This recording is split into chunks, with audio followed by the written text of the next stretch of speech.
Hey guys, it's Ross and Rainbow Six News Roundup. Today we're rounding up all the Rainbow Six Siege news over the last week or so. So to start with, we'll talk about the Golden Gun arcade playlist. It actually returned, which was a big surprise for me. I wasn't expecting this to come back, so awesome to see it. I was hoping that eventually all the arcade playlists would come back and maybe have like multiple of them per season, which looks like we might actually be getting that. But anyway, let's talk about it. So it came back as Golden Gun 2.0, and it did have some changes. So there was basically changes to top exploits. So like deployable shields and stuff were taken out. But they've also added it to the custom games, so you can actually jump in and play custom games. Now, I expect that's going to disappear with the event when it actually goes away, but it was cool that that was available, and of course it'll be available for other game modes I expect in the future. Now, is that going to be an arcade thing only, or are we going to see full events be custom as well? Because that would be freaking awesome. And because it was available in customs, I could actually jump in and do some Mythbusters because I could actually do testing, so that was sweet as well. And we got a teaser of the future because they put out this tweet saying Golden Gun's out, but also that attrition was locked and then something else was locked after it. Now, the way I think this is going to work, and this is a guess because other people have made other guesses, like I've got a lot of comments say that the question mark is going to be the Halloween event, and that could well be right. But I think this is how it might go because of the timing. I think we're going to have Golden Gun, of course, just for that weekend that we just passed.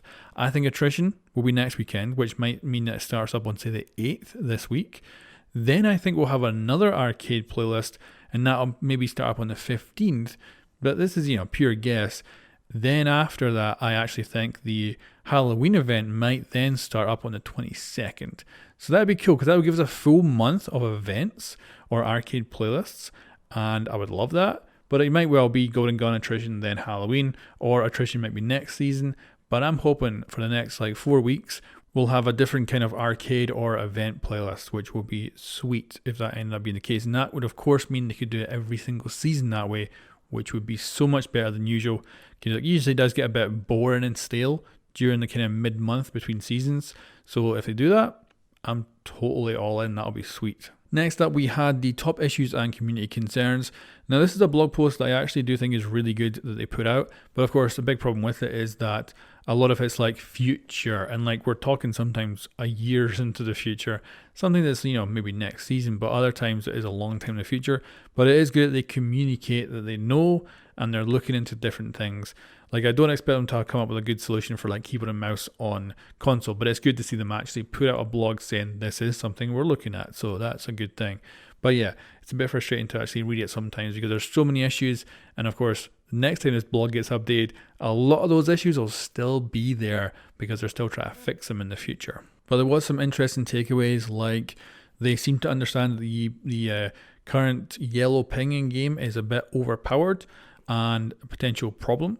So they have added it to kill cams in the next patch, so that is coming, but looks like they're looking into doing other stuff as well, because I do want it to be a bit more like the old ping, where people know that they've been pinged, and I don't know how they're going to do that. They have said in the blog that they're going to look into doing something like that, but I wonder how they're going to go about doing it. So we'll see if anything happens on the same mid-season, or potentially, I think more likely, it'll be next season. But I do have a full video on all that, so we'll skip on to something I think is really fun, and that is Nomad's little superpower. So she has this, so this has actually been hotfixed on PC, but they haven't mentioned console, so it may actually still be a thing if you want to have some fun with this.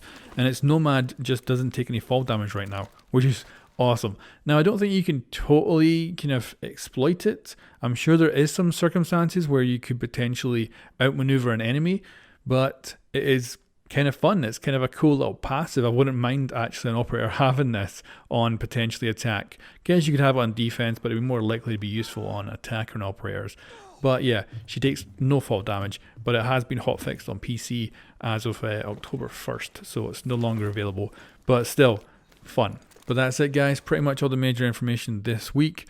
And I expect to probably hear about mid-season balancing going up in the test server relatively soon. So looking forward to that. And hopefully, indeed, maybe some more arcade playlists before the end of the month. Thank you very much, guys, for watching. And I'll catch you next time.